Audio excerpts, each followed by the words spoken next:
দর্শক সরাসরি দেখছেন কালবেলা যুক্ত রয়েছি ঢাকা বিশ্ববিদ্যালয় থেকে জাতীয়তাবাদী ছাত্র দলের পক্ষ থেকে কিন্তু একটি বিশাল মিছিল বের হয়েছে আমরা দেখতে পাচ্ছি এবং সেই মিছিলটি কিন্তু শহীদ মিনারের দিকে এগিয়ে যাচ্ছে। বিশেষ করে আপনারা জানেন আজকে বাংলাদেশ নিষিদ্ধ সংগঠন ছাত্রলীগের প্রতিষ্ঠা বার্ষিকী, সেই প্রতিষ্ঠা বার্ষিকী উপলক্ষে কিন্তু বিভিন্ন প্রোগ্রাম ছিল আজকে ঢাকা বিশ্ববিদ্যালয় ক্যাম্পাসে। বিশেষ করে ছাত্রলীগের ব্যানারে বিভিন্ন ছবি, যেমন ছাত্রলীগের সভাপতি সাদ্দাম হোসেন, ইরান এবং ওবায়দুল কাদের সহ বেশ সাবেক প্রধানমন্ত্রী শেখ হাসিনার ছবিতেও কিন্তু জুতা নিক্ষেপ কর্মসূচি ছিল। এবং এখন কিন্তু আমরা দেখতে পাচ্ছি ছাত্র দলের পক্ষ থেকে কিন্তু একটি বিশাল মিছিল কিন্তু বের হয়েছে এবং ঢাকা বিশ্ববিদ্যালয়ে এই মিছিলটি কিন্তু হচ্ছে। আমরা সেখান থেকে আপনাদেরকে দেখানোর চেষ্টা করছি। সন্ত্রাস গুজব ঠেকে দেওয়ার জন্য আমরা আজকে এই মিছিল করছি।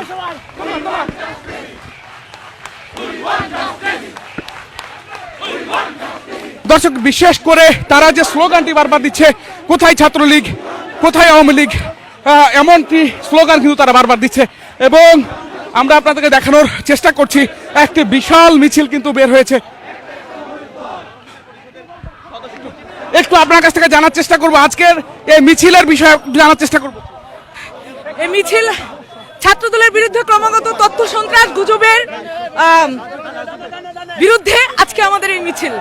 ছাত্রদলের বিরুদ্ধে যে ধরনের অপপ্রচার চালাচ্ছে একটি বিশেষ গোষ্ঠী, একটি বিশেষ পরাজিত গোষ্ঠী, তাদের বিরুদ্ধে আজকে আমাদের এই মিছিল। তাদের উদ্দেশ্যে আমাদের বার্তা, ছাত্রদলের বিরুদ্ধে কোনো ধরনের অপসন্ত্রাস, অপতথ্য সন্ত্রাস করা যাবে না এবং এটা আমাদের পরিষ্কার বার্তা।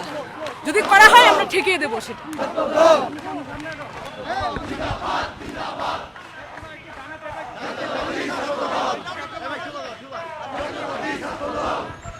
দর্শক, বিশেষ করে আমরা বিকেল 4:30 নাগাদ একটি যে ঘটনা দেখেছি এবং আপনাদেরকে সেটি জানানোর চেষ্টা করেছিলাম, গণ অধিকার পরিষদের সহসভাপতি ফারুক হোসেনের উপরে যে হামলা এবং সেই হামলায় তিনি প্রথমে একটি বার্তা দিয়েছিলেন।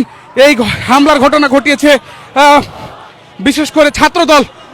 এরপরই কিন্তু বিষয়টি তোলপাড় শুরু হয় বিভিন্ন সামাজিক যোগাযোগ মাধ্যমে। এখন আমরা দেখতে পাচ্ছি ছাত্রদলের একটি বিশাল মিছিল কিন্তু রাজু ভাস্কর্যে এসে অবস্থান নিয়েছে এবং আমরা ছাত্রদলের নেতাকর্মীর সাথে কথা বলে যতটুকু জানতে পেরেছি, এই প্রতিবাদ স্বরূপ অর্থাৎ ছাত্রদলের বিরুদ্ধে কেন এমন কথা বলা হলো সেটির প্রতিবাদ স্বরূপ কিন্তু তারা আজকে এই মিছিল করছে এবং তারা কিন্তু বিক্ষোভ মিছিল করছে।